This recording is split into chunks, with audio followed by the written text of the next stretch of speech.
Everybody, Tim Hughes here. I'm the CEO and co-founder of DLA Ignite. Today I've got Damien Kopp with me, and we're going to be talking about something that I've not heard of before, which is technopolitics, which is the fact that everything in the world seems to be thrown up in the air and it hasn't landed yet, and it doesn't seem to be landing anywhere.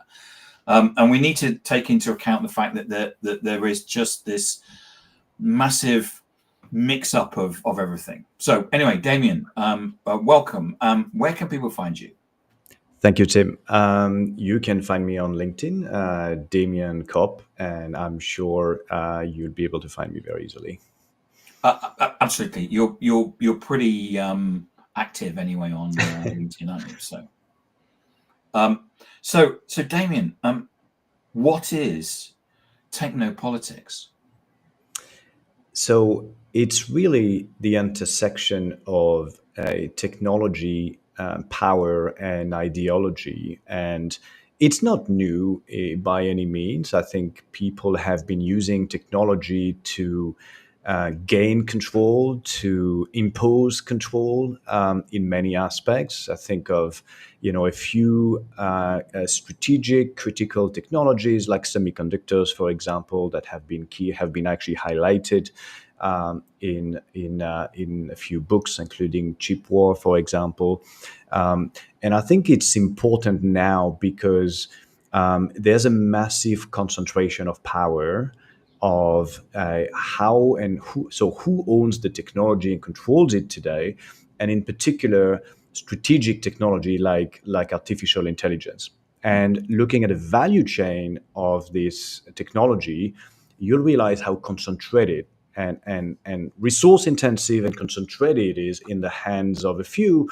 And it's beyond institution, it's beyond supranational institution, it's beyond government. In fact, these companies are bigger in terms of market capitalization than the GDP of certain countries. When you take the Apple, the Meta, and the Nvidia and others, I think Nvidia just broke a record yesterday at $4 trillion for a few seconds, and then they went back down below four. But that is the scale we're talking about. And a company has only one mandate, mainly, is to make profit for their shareholders. It's not a government, right? They have no social, social mandate.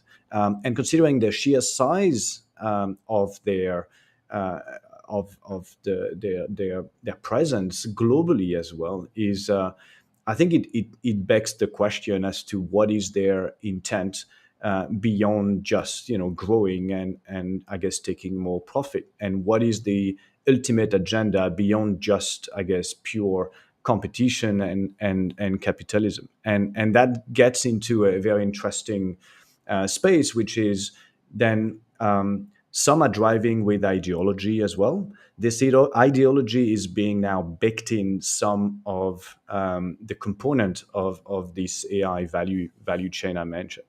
So what's technopolitics? Sorry, I should have just kind of wrap it up before I jump in. I'm too excited. Really, how politics, power, ideology intersect with technology. That's really the short answer.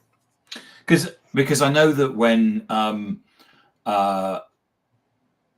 President Trump announced the tariffs, I know a number of companies went and spoke to a friend of mine, and they said, we need to look at putting our IT equipment in the cloud, and we need to look at other options other than America. And the answer was, well, you don't have any other options. Yeah, so exactly. I think that's the challenge. I think everybody's start to realize is, I mentioned the concentration of power. You take again, if I get back to the example of the AI value chain, because AI is so is such a big topic these days. If you look at the from the water and energy that's needed, and you big companies like Microsoft, Meta, making to own the source of power to power their data centers.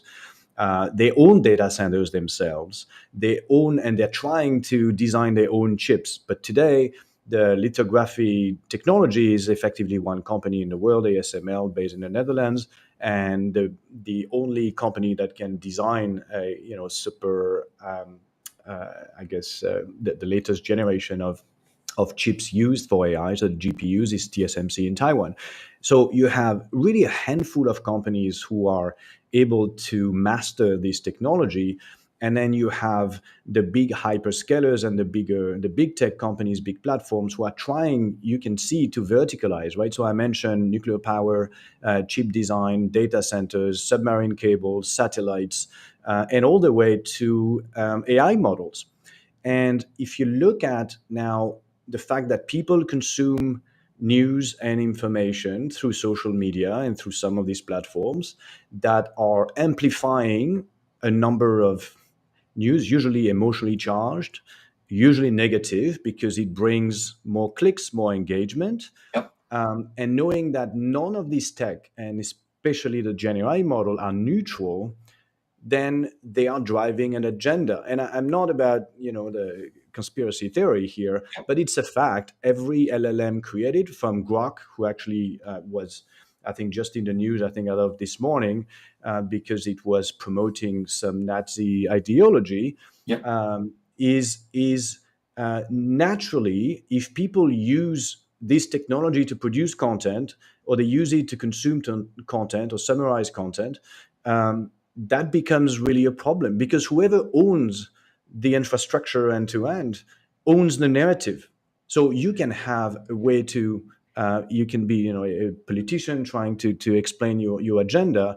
If you don't control that, the way your information is going to be conveyed and diffused, then it's going to be really hard for you to convey your your message, and your message could be changed. Yes. So you wrote an article about it recently where you talked about 14 risk families, Hmm. which if I rattle them off quickly, there's trade control and sanctions. There's critical mineral choke points, like cobalt or semiconductor access to it, data sovereignty, laws like GDPR, guardrails. So there's different AI laws in Europe.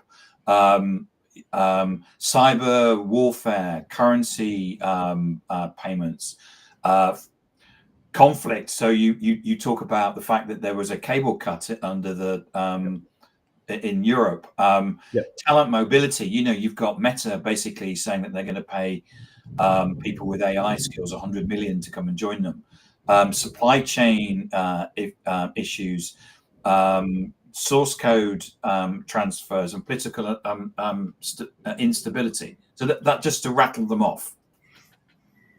Yeah, I so they are both levers from a government perspective to assert control and protect their own citizens and companies and business.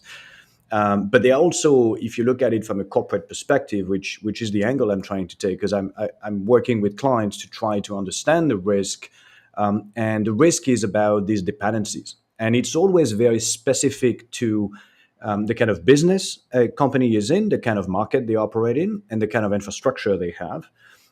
So in a way, you got to read this risk in terms of which one applies to what part of my business and what is my exposure level. Now, what are the mitigations? Because we talked about, okay, well, there's no other option, right? There are options at different levels of the stack I mentioned. So you look at the stack from infrastructure, networks, communication, data layer, AI model, and enterprise application layer at the top. For each of these layers, there are different choke points. There are different levers you may be exposed to, but there are also solutions. It could be encrypt your data and keep your encryption key with you, as opposed as using the hyperscaler ones. Why? Because the Cloud Act authorized, under certain condition, the U.S. administration to access data on any U.S. servers, regardless of where they sit in the world. So you may be, look, I'm in Singapore, I'm using one of the big hyperscaler, my data is safe because the residency is compliant because the data is actually sit next to me. Well, it's not, because you could be exposed to this, right? And even the funny part, or the more complex part, is if it applies in Europe, the Cloud Act contradicts directly the GDPR regulation, because data is not supposed to leave the country, but the Cloud Act is mandating the data to be extracted out. So Guy's point is a very simple way is encrypt your data and keep the key with you so nobody else has it. So at least you have control here.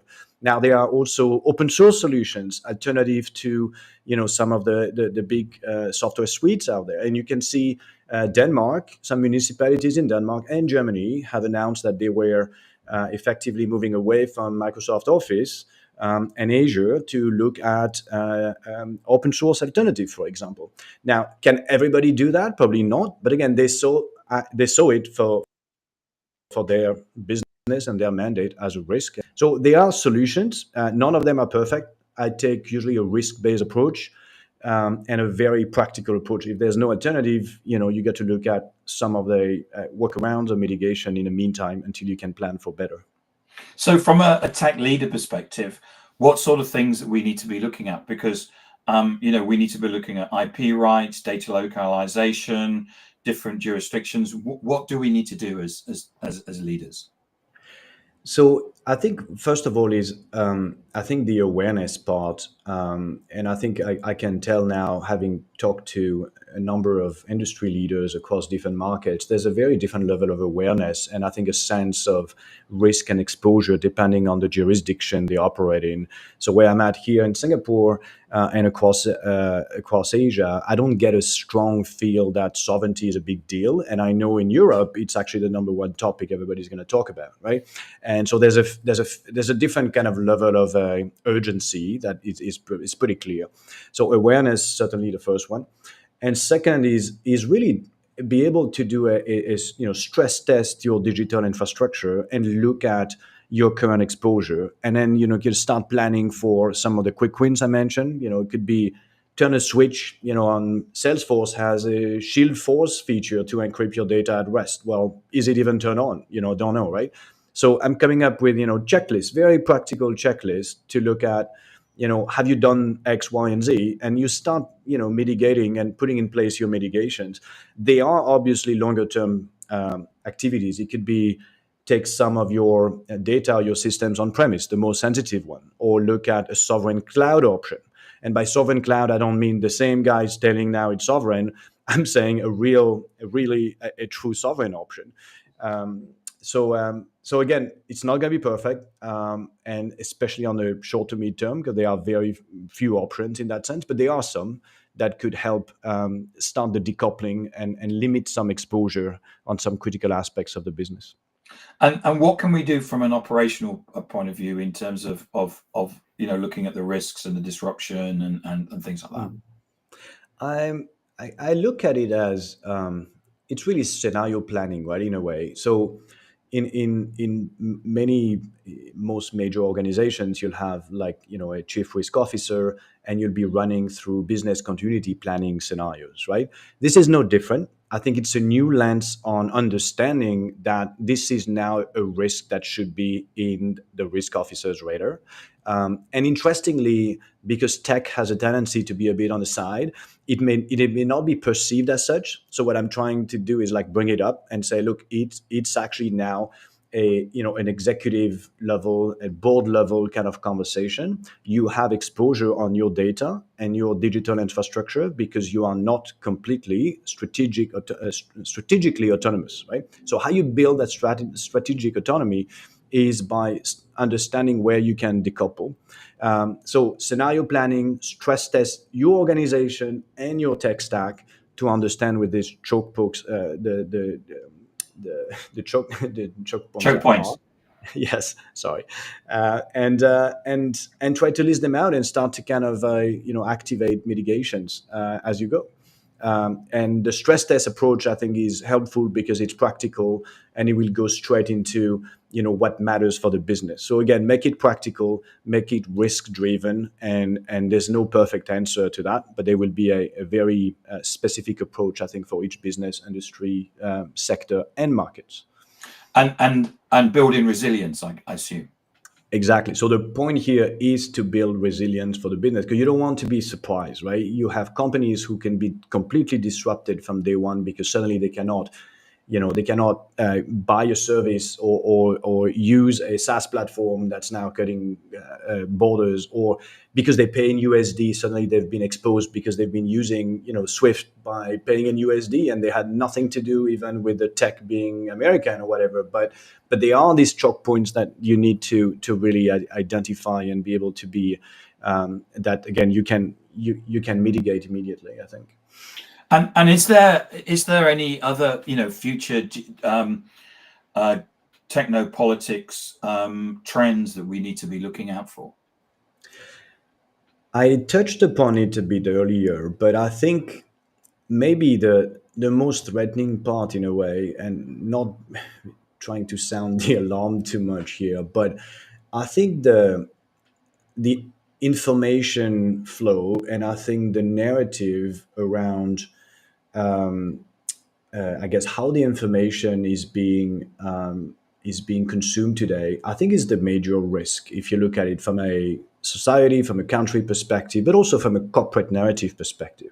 So your marketing campaign, your reputation building is all going to be affected by how well you're able to communicate to your audience. And if this flow of information is being constantly manipulated, we've seen companies literally being with malicious actor trying to Well, we had modify a supermarket here in the UK, Marks and Mm. Spencers, Yep. that's been out for a month, Right. 6, maybe even 2 months, because of a hack.